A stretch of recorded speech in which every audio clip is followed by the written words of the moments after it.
Hi, Assalamualaikum warahmatullahi wabarakatuh, and a very good morning, everyone. So, today we are going into the last subtopic for chapter 7. Okay, so the subtopic 7.3, which is solubility, equilibria. So, there are a few learning outcomes that we are going to cover for today. First one, we are going to define solubility, molar solubility, and solubility product, KSP. And then we are going to calculate the KSP from the concentration of ions and vice versa. And then we are going to predict the possibility of precipitation of slightly soluble ionic compounds by comparing the value of ion product Q to the solubility product KSP. And then we are going to define and explain the common ion effect. And lastly, we are going to perform the calculations related to common ion effect. So now let's see the first one. We are going to define what is solubility and molar solubility.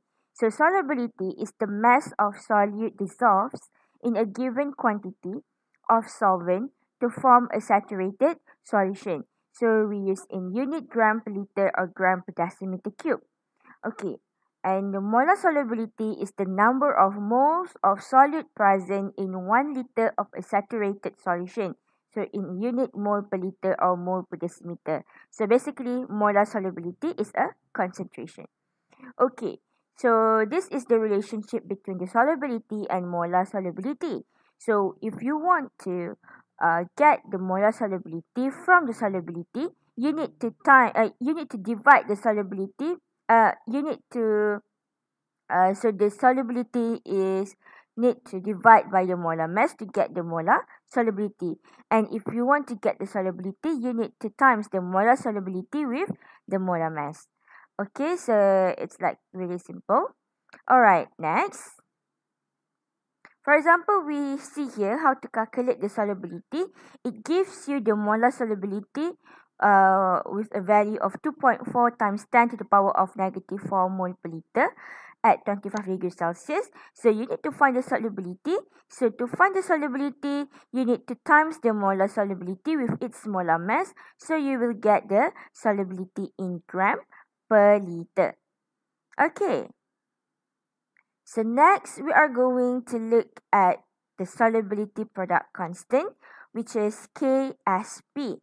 Okay, so what is solubility product constant KSP? So in a saturated solution of a slightly soluble ionic compound, which is salt, an equilibrium exists between the undissolved solid salt and its dissolved ion. So bayangkan ini adalah contohnya NaCl. Okay, NaCl in solid. So bila dia dissolve dalam water, for example, it will form a soluble ion, which is, for example, Na plus Cl minus. And then the X dengan Y ni adalah dia punya stoichiometric coefficient. From yang dekat bawah ni kan, kalau salt kan dia akan terbalik kan, dapat charge kat sini kan. Contoh, for example, we have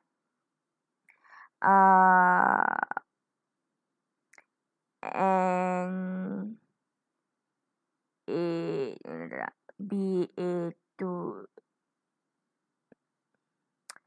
Ag2CrO4. Okay, for example, we have this Ag2CrO4. This is salt, for example. Okay, so ini dia akan form Ag plus. Sebab apa?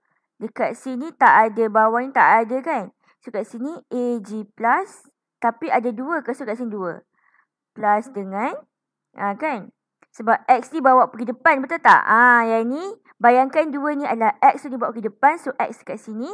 And then Y ni adalah charge dia. So kat sini, 1 kat sini, so maksudnya charge dia positif 1 kat sini. Okay, Ag plus dengan CrO4 minus. So dekat sini tak ada charge. So yang ini bawa pergi sini sebagai 1 minus sini kan. Okay, and then tak ada depan, tak ada apa-apa. So macam ni lah. Okay, so this is the example lah of this is the undissolved solute and this is the soluble ions. Okay, alright. So to get the solubility product KSP, you must just use the soluble ion punya concentration je. Sebab apa? The undissolved solid is in solid, so dia tak kira. Okay, so to find the solid solubility product is just the total multiplication of the concentration of soluble ion. So for example, the concentration of AY plus ion times dengan X, sebab X adalah stoichiometric coefficient dia, times dengan concentration of B to the BX minus ion to the power of Y, sebab Y adalah stoichiometric coefficient for B and ion. Okay, so that you get the solubility product KSP. Okay, now let's look at the example on how to write the solubility product expression.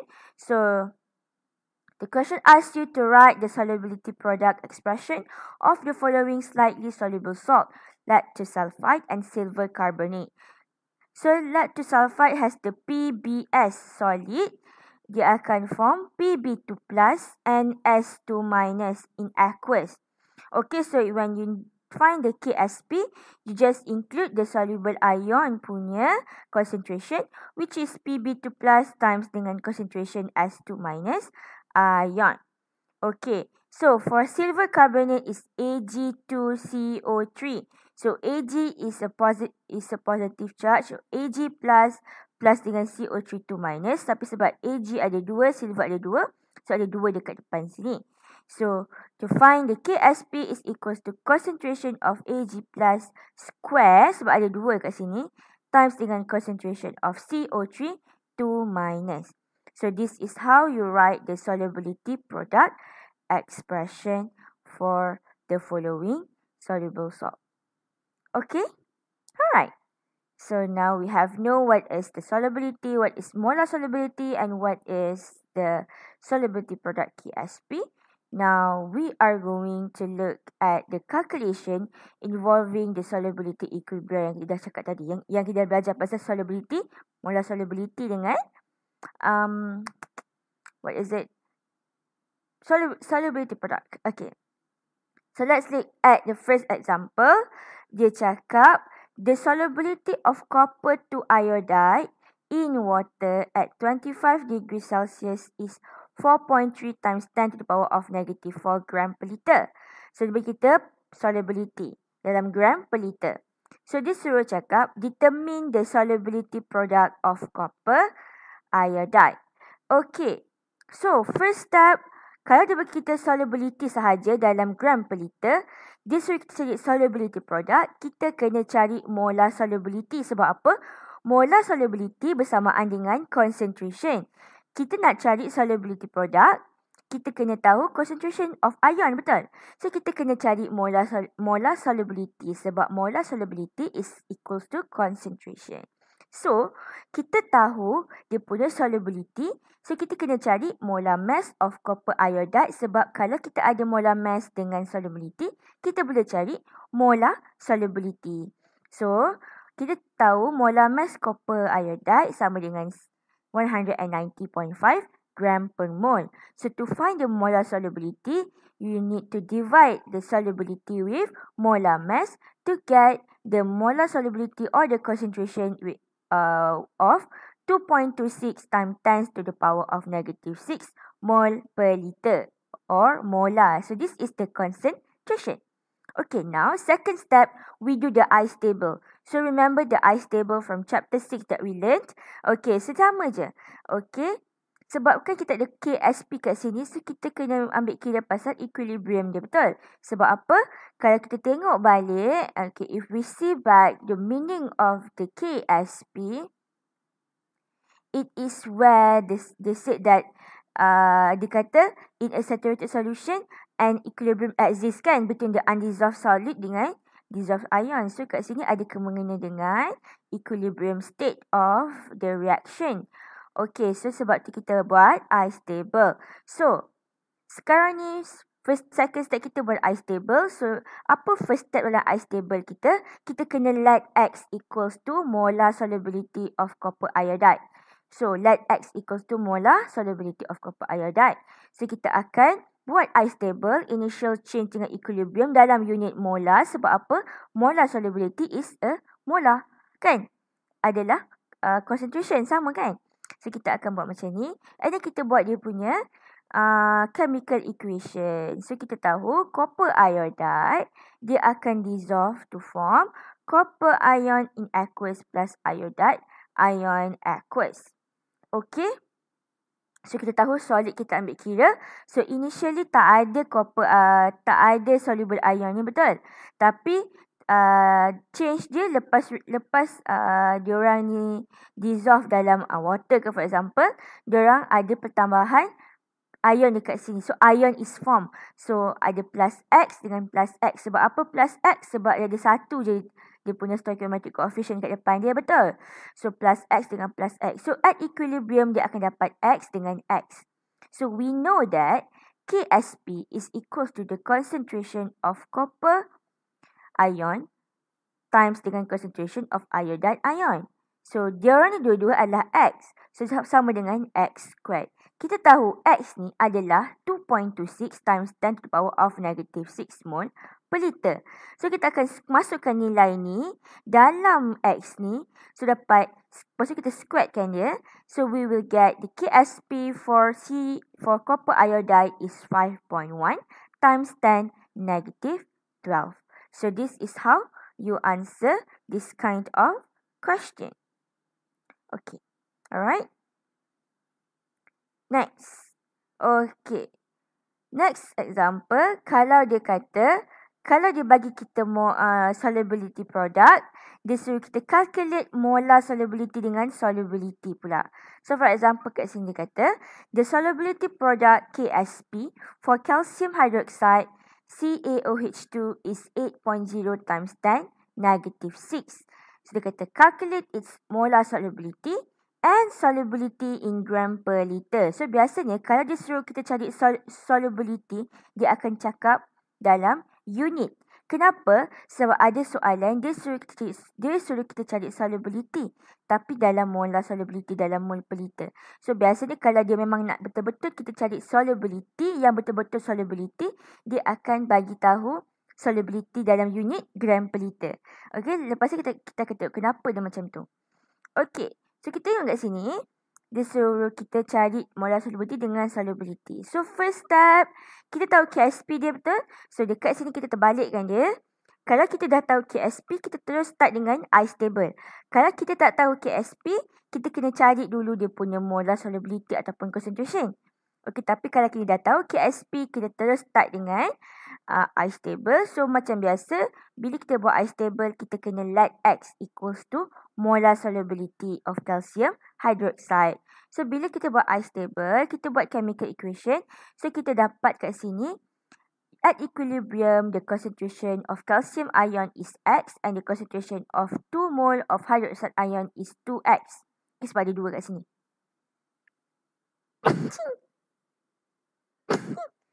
Excuse me. Okay. So, bila kita dapat ni, kita tahu Ksp is equals to the total concentration of calcium ion times dengan concentration of OH minus. Tapi to the power of 2 sebab dia ada stoichiometric coefficient 2. Alhamdulillah. Sorry. Okay, so kita tahu nilai Ksp yang dia bagi adalah 8.0 times 10 to the power of negative 6 equals to X times 2X squared. So, kita akan dapat 8.0 times 10 to the power of negative 6 equals to 4x3. So, kita akan cube rootkan dia. Kita akan dapat X sama dengan 0.0126. So, kita akan conclude kat sini. Molar solubility of calcium hydroxide is equals to 0.0126 molar. Ataupun awak boleh guna unit molar per liter. Ataupun you boleh guna unit mol per decimeter cube. Mana-mana pun boleh. Okay? Asalkan memberi maksud yang sama. Alright. So, this is how you find the molar solubility. Sekarang ni second question B. Dia suruh you cari solubility. Tapi in terms of gram per liter. Okay. So, dekat sini you tahu. Nak cari solubility, you kena times dengan molar mass. Molar solubility times dengan molar mass to find solubility. So, first step you kena cari molar mass of calcium hydroxide. cari molar mass of calcium hydroxide, you will get 74.1 gram per mole. And then to find the solubility, you times the molar solubility dengan molar mass, you will get the solubility in gram per liter is 0.93 gram per liter. Okay, so this is how you get the answer. Okay, jelas Alright, next, we are going to look at the part D, which is this one. We are going to predict the possibility of precipitation of slightly soluble ionic compounds by comparing the values of ion product Q and solubility product KSP. So, bila kita dissolvekan solute, ada possibility precipitation akan berlaku atau tidak berlaku. There is a possibility whether the precipitation will occur or not, whether the precipitate will form or not. So, how are we going to predict that? We are going to compare the values of ion product Q with the solubility product KSP. So, what is ion product Q? So, ion product Q sama macam solubility product. Cumanya, kalau solubility product KSP is at the equilibrium stage of the reaction. Tapi ion product Q, dia at any stage of reaction. Macam yang kita belajar dalam chapter 6 hari tu. Okay? Q dengan K. Sama je maksud dia. Okay? So, dekat sini, kalau K tadi concentration of soluble ion, so sama juga Q pun concentration, the total concentration of soluble ion.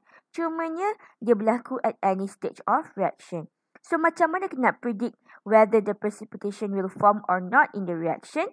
Kita akan compare Q dengan KSP. So, kita tengok yang pertama, in the first case, if the values of Q is less than the KSP, it means that there is a low concentration of soluble ion in the solution. Okay, bila low concentration of soluble ion, bermaksud solution is unsaturated. So, kalau solution is unsaturated, more salt should be dissolved to increase the ion concentration until the Q is equals to KSP. So, when Q is less than KSP, there is no precipitate form. Okay? So, next, when the Q is equals to KSP, it means that the solution is just saturated with its soluble ion. Maksudnya ngam-ngam je.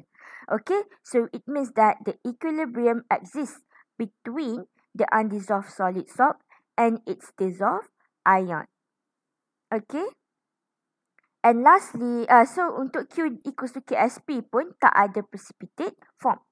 Okay, so what happens kalau Q is larger than KSP? It means that there is high concentration of soluble ion in the solution. Banyak sangat soluble ion tak dapat ditampung oleh water, for example. So, dia tak boleh nak terus dissolve dalam pure water, for example. So, kita maksudkan solution ni is super saturated. So, kalau solution is super saturated, precipitate akan form sampailah Q equals to KSP. Okay, disebabkan banyak sangat soluble ion, dia akan precipitate out the rest of the salt. Untuk jadi precipitate. Okay. Itu kalau Q larger than KSP.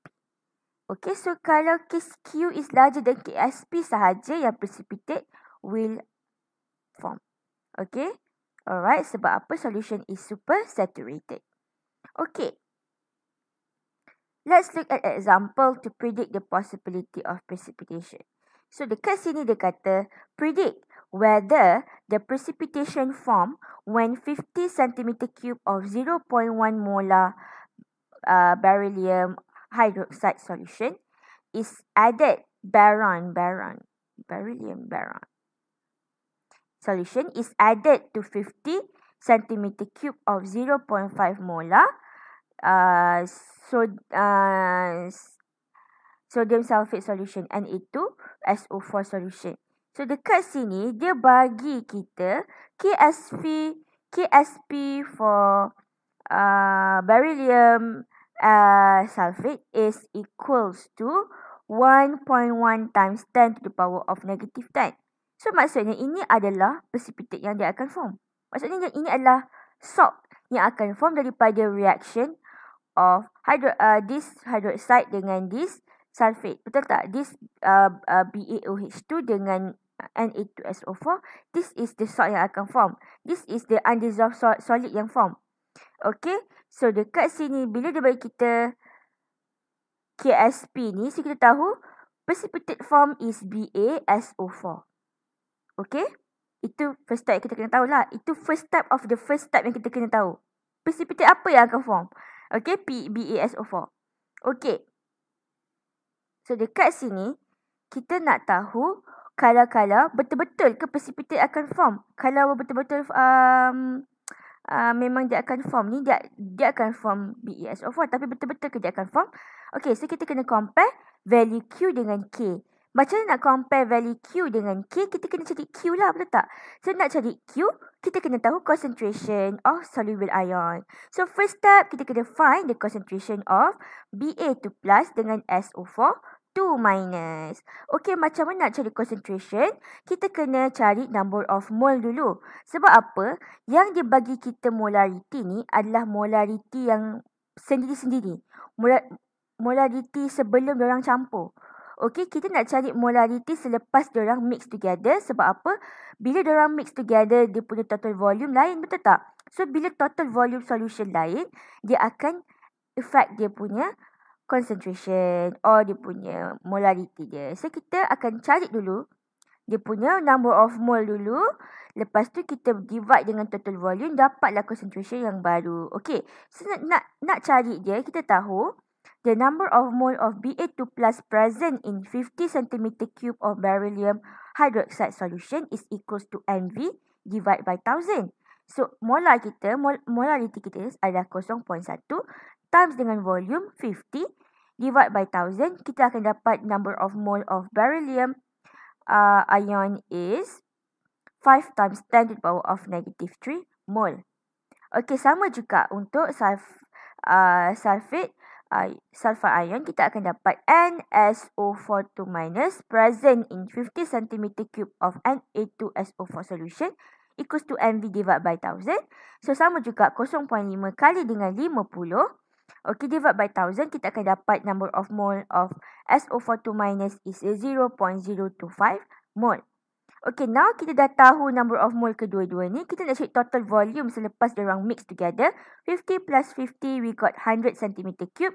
In decimeter cube is 0.1 or 0.1 liter. Okay, so now dah tahu number of mole, dah tahu total volume yang baru. Kita pun dah cari concentration of soluble ion yang baru. So, dapatkan N.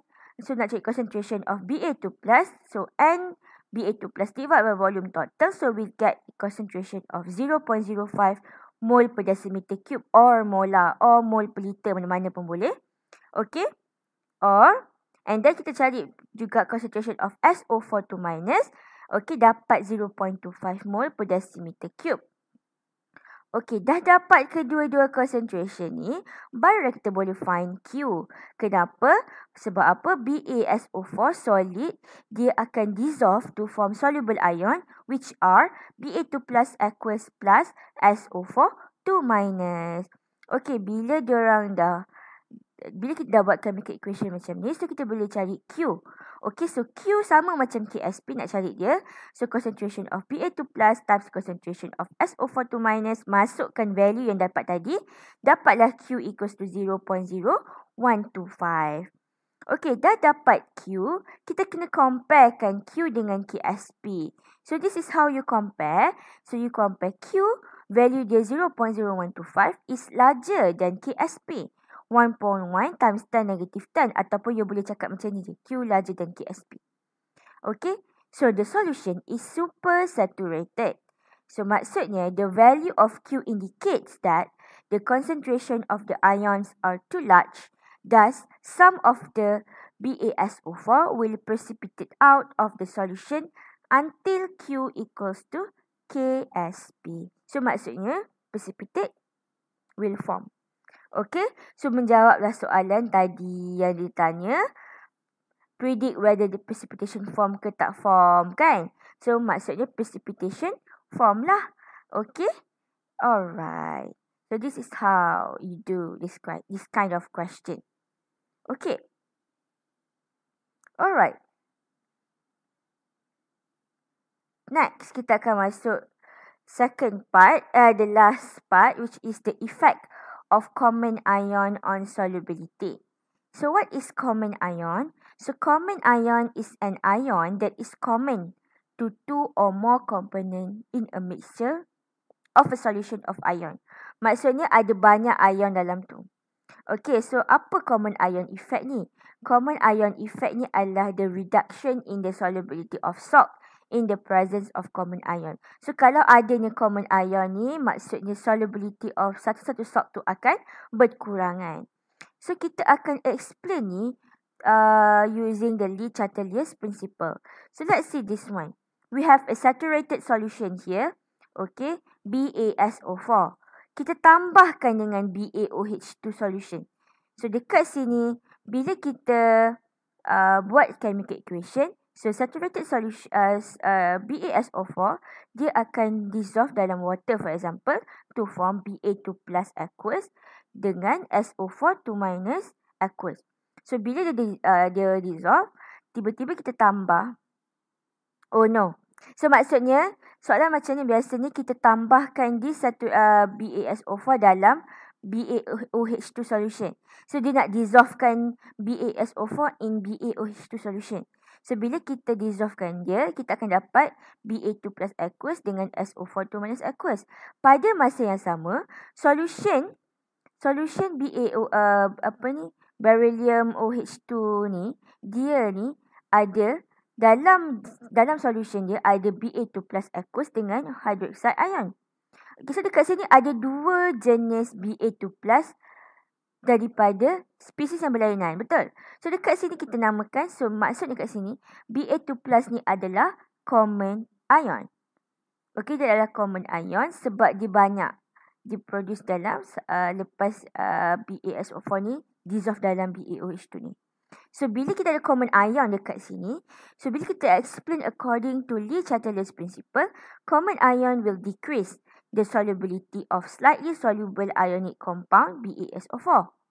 So the increase in concentration of Ba2 plus ion or common ion will cause the position of equilibrium to shift to the left towards the undissolved salt tadi tu.